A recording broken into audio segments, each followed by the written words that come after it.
السلام عليكم ورحمة الله وبركاته. أهلا بكم في قناتي قناة جاتو في جاتو. النهاردة إن شاء الله هنعمل مع بعضينا تورتاية شوكولاتة بشكل كده مختلف، بطريقة جدا اقتصادية وسهلة للمبتدئين. يعني هنستخدم فيها بيضتين اتنين بس، وكمان في الخلاط يعني مش متعبة ومش مكلفة. إن شاء الله هتعجبكم.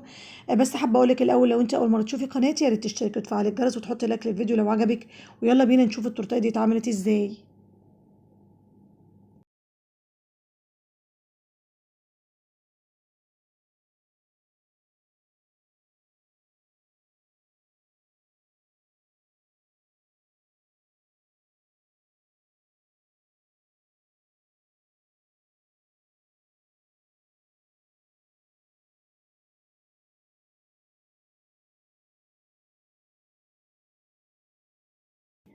اول حاجه كده في البوله انا هنزل بيه كوبايتين من الدقيق، يكون لجميع الاغراض او يكون دقيق خاص بالكيك.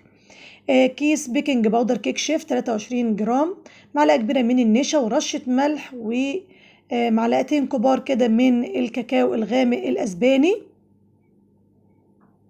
اللي هو غير محلى. واقلب كده، هنخل كده كل المكونات واقلبها وهركنهم كده على جنب، واجيب الخلاط بتاعي واستخدم بالظبط بيضتين يكونوا بدرجة حرارة المطبخ بالشكل ده.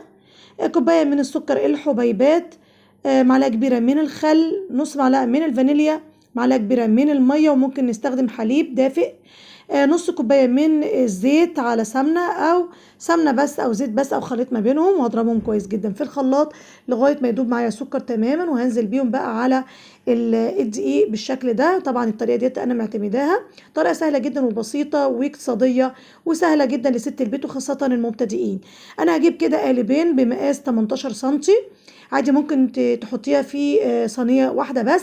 مقاس 24 أو 26 هيديكي ارتفاع برضو لا بأس بيه. وكمان كنت عاملاها قبل كده معاكم حجم ومقاس. هدخلهم الفرن على درجة حرارة 180 في وسط الفرن من 30 ل 35 دقيقة. هنعمل مع بعضنا كريمة الكاسترد. هستخدم كوبايتين من الحليب أو كيس لبن نص كيلو بالظبط، وكريمة الكاسترد اللي هي الفانيليا، في منها شوكولاتة من كوكس. ومعاها كمان هستخدم معلقتين من النشا، نص معلقة من الفانيليا، ونص كوباية من السكر. هقلب كده كل المكونات دي مع بعضيها واحطها على النار لغاية ما تربط معايا تماما. بعد طبعا ما اقلبها كويس ربطت معايا الكريمة بتاعت الكاسترد. انا بعد كده انا هقسمها نصين، وهستخدم نص منها هسيبه فانيليا، والنص التاني هستخدمه ككريمة كاسترد بالشوكولاتة. تمام، يكونوا ايه بالظبط متساويين كده قد بعض.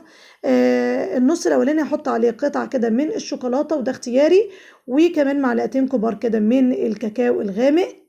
وهقلب كويس جدا وهي سخنه كده بالشكل ده لغايه ما تدوب معايا تماما. واغطيهم هما الاتنين واحطهم في الفريزر يا دوبك يسقعوا كده معايا شويه، وبعدين هشتغل بيها على طول. الكيكتين بقى هقسم كل واحده منهم ل3 رقات بالشكل ده. حابه تقسمي رقين اتنين بس مفيش مشكله. فانا هقسم بالظبط 3 رقات، وزي ما اتفقنا ممكن تستخدمي قالب واحد بس او صينيه واحده بس مقاس 24 او 26، هتطلع معاكي برضو مرتفعه وحجم كبير. بالنسبه للكريمه هستخدم كوبايه الا ربع من الحليب، معلقه سكر حبيبات، وعليهم كوبايه واحده بس من الكريم شانتيه البودر اللي هو بدون سكر. وطبعا انت بتحطي سكر حسب الرغبه، لكن عشان كريمة الكاسترد في قلبيها سكر، فأنا مش بكتر السكر. طبعا أنا ضربت الكريمة وخليتها طبعا قوامها متماسك بالشكل ده، لأن أنا استخدمت كريمة الكاسترد على طول. يعني ما استنيتش عليها لغاية ما تتلج معايا، كان هيبقى تماسك أكتر من كده.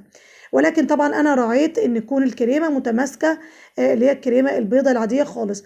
انا هجيب كده القالب اللي انا عملت فيه الكيك وهلبسه كيس بالشكل ده يكون على قده، وهنزل براق راق كده بالشكل ده لغايه طبعا ما اخلص كل الكميه. ومش هشرب الكيكه هنا لان الكيكه فعلا اسفنجيه وطريه جدا لدرجه ان هي بتتكسر بسهوله، فخلي بالك. الرق الاولاني والتاني وهكذا لغايه ما اخلص كل الكميه بالشكل ده.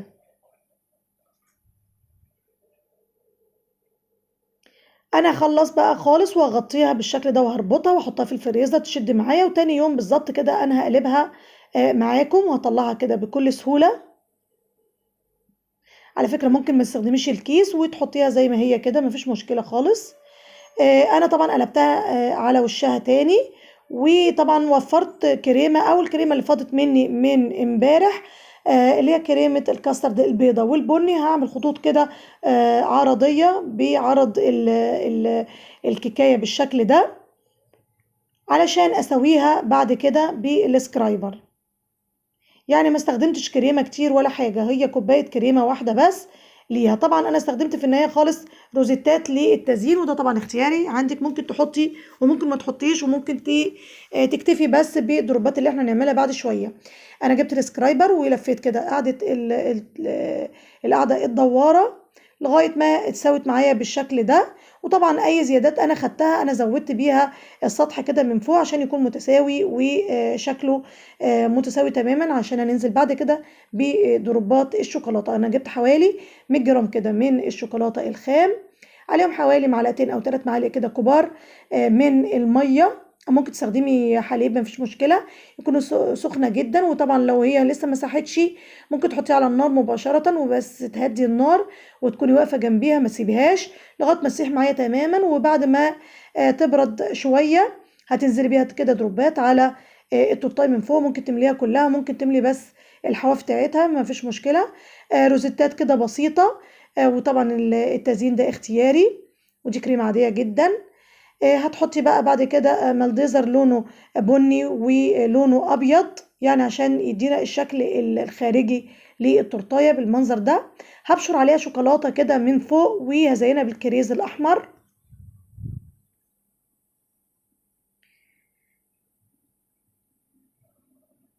هقطعها بقى معاكم. طبعا هي جامده جدا لان هي بيتت ليله كامله في الفريزر، فهي تعتبر شاده شويه. انا قطعتها بالشكل ده، ولكن الكيكه طريه جدا وهشه. انا طبعا مرضتش نقطع القطعه اللي انا قطعتها دي، مرضتش اقطعها غير لما سبتها شويه كده في درجه حراره المطبخ. وبعد كده قطعتها بالشوكه زي ما انتم شايفين، طريه جدا وبتغرز مع الشوكه، وهشه، والكيكه باينه تماما. طريقة سهلة جدا وبسيطة، وكمان في الخلاط وبالطين اتنين بس. والمبتدئين يعني ما عندكيش بقى حجة تقدري تعمليها. لو عجبكم بقى الفيديو ما تنسونيش في اللايك، والسلام عليكم ورحمة الله وبركاته.